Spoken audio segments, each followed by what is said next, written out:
Hello, this is Qyalms visiting again from the Grim Wayside, and today we have another Inscape box. This is part of our Inscape box series where we're reviewing all of the Inscape boxes that have been released since the Kickstarter for Stonehenge's Legacy. Caesar's Riches, the box that we're going to do today, was their second box. I added this as an add-on for their Kickstarter. So currently, the Caesar's Riches box is selling for about $54 on Amazon. I have some complicated feelings about Inscape boxes, but let's go ahead and pop this one open and talk about it.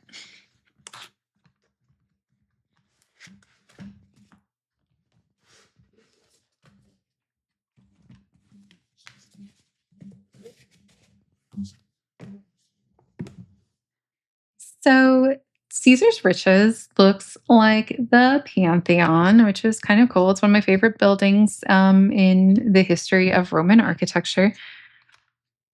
It starts, although it's a little difficult to see, very faint, and that's kind of the problem with some of these Inscape boxes is sometimes the engravings are not terribly clear. But the start is here, and the idea is that you're going to move one of these roof tiles through the slot in the front here. The only one that can come through is the one that doesn't have these round retaining pegs on top.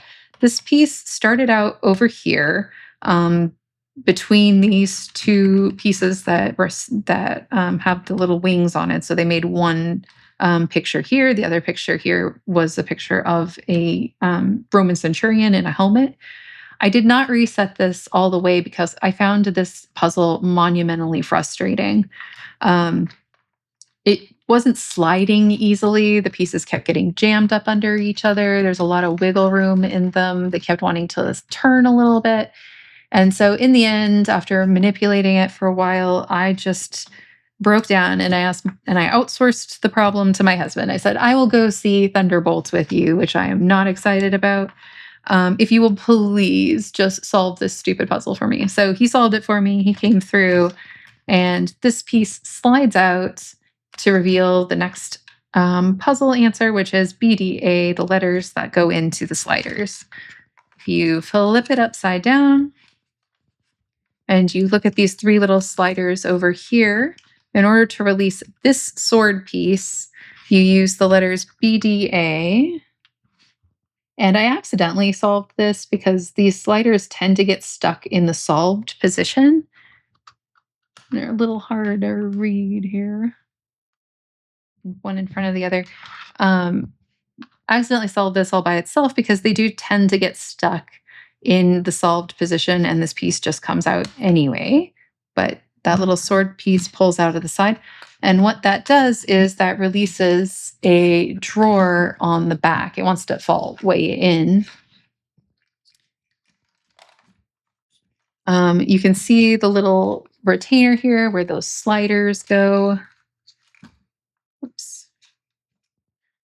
The sliders can just come out now at this point. They are numbered, which helps you get them back in the correct order later on. Inside this little drawer, there is a door that you pull out, and out pops this little turning tool. On the lid that came out of there on the back, and I don't know if, let's see if we can get this to see. It says, find these numbers. And I hope you can see that. But basically, you'll notice that each one of them is symmetrical. And so if you block off half of the number, you'll see that is a 7, that is a 5, a 4, a 3, a 2, and a 1. And so the two, where it says find these numbers, the two blanks are between 5 and 7 and at past 7. So it's going to be 6 and 8 are the two numbers that fit into the sequence. There are two dials over on this side that have Roman numerals on them. And so if we put in a 6,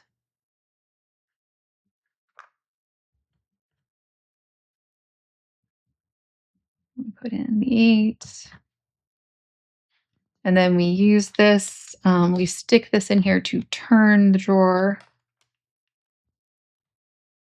There we go. 6 and the 8. And we turn the drawer, the whole front just comes off of that, and it reveals some large pieces.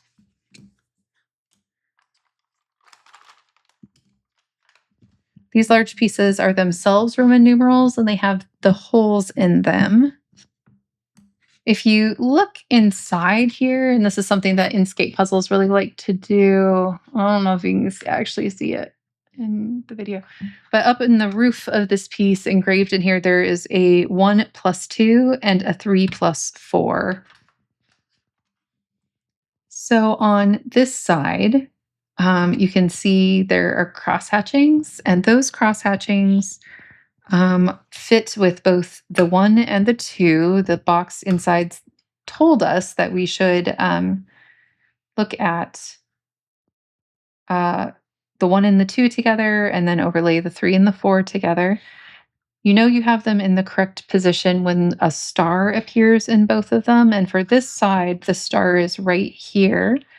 So when I put the 1 down and I put the 2 down, the number 1, the first letter is a T. On the 2, the first letter is an L. So the letters that appear there are T, L, O, G, Y, A, R, and E. And if you make those into 2 words, that ends up being toga and lyre. If you split to the back and you put the drawer back in, because the drawer also has a necessary letter and it has some more cross hatching on it that indicates where you should put the 4 and the 3. So the 4 fits in there. The star on this side appears up in this corner.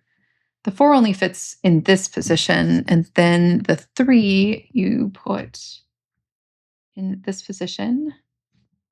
Is an overlap. And so the letters that you get, the first letter of the 3, it's a little easier to read this, is a C, an I, C and I, and then on the drawer it's an R, C-I-R. And then the letters for the 4 are A, O, N, C, and H. And so if you split those into 2 different words, you get arch and you get coin. So those, when you released the pieces before, you released this columns, the set of columns over here that allows these sliders to move. The pictures under on the sliders are a coin, a toga, a guy in a toga, a horse, a lyre, a helmet, and an arch. And so we know that we have a coin, a toga, a lyre, and an arch. So what appeared first on the 1 template was the letter T. So the word toga is for the first slider. And so that's the little guy in the toga. It's the second one. It's a little tricky to see. That's kind of the problem with some of these. I would say that the word Vici that appears here, Veni, Vidi, also appears on the puzzle, as does this Christian symbol, for example. Also, the symbol of this acronym for the Roman Empire.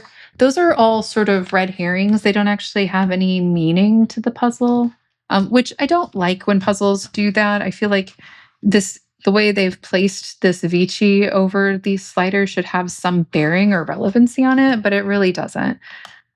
Just that the first letter of that first template is a T, so it's for toga. The second letter, the first letter that appeared was the L, and so that's for the lyre.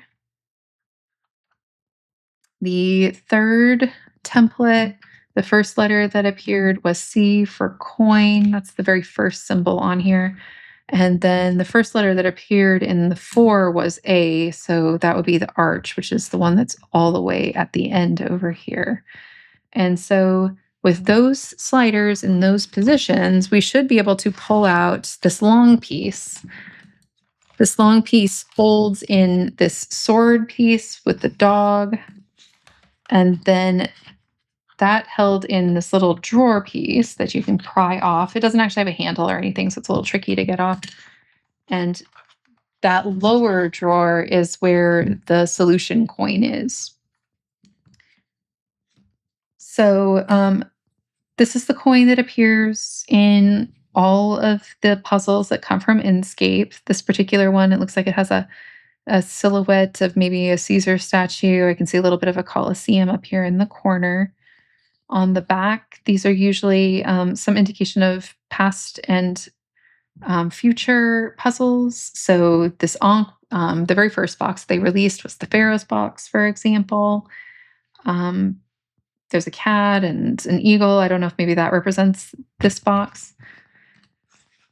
So the slider puzzles and the template puzzles are fine. I liked them just fine. I thought that the mechanism they used for this particular drawer with this handle that turns the locking mechanism, I kind of liked that. I thought that was kind of a cool mechanism.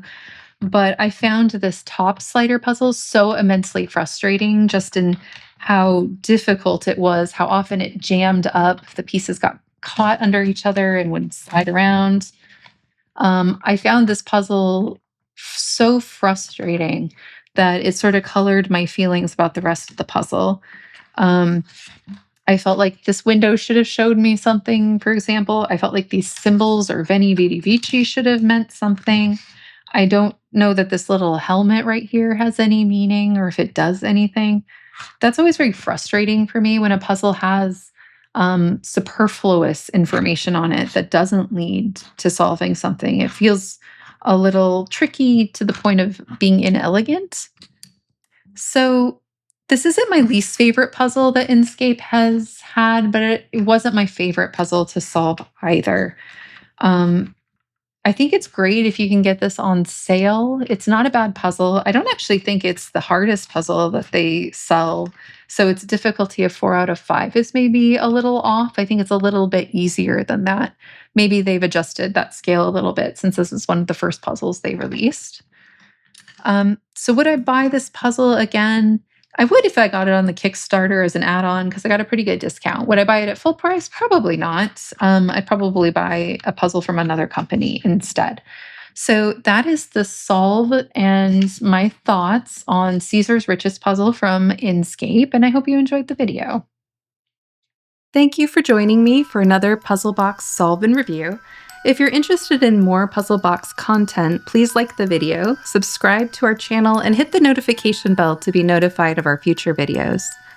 Take a look at the description below to see a complete list of my Puzzle Box collection, and if you're interested in our other doll unboxing videos, check out our channel and playlists.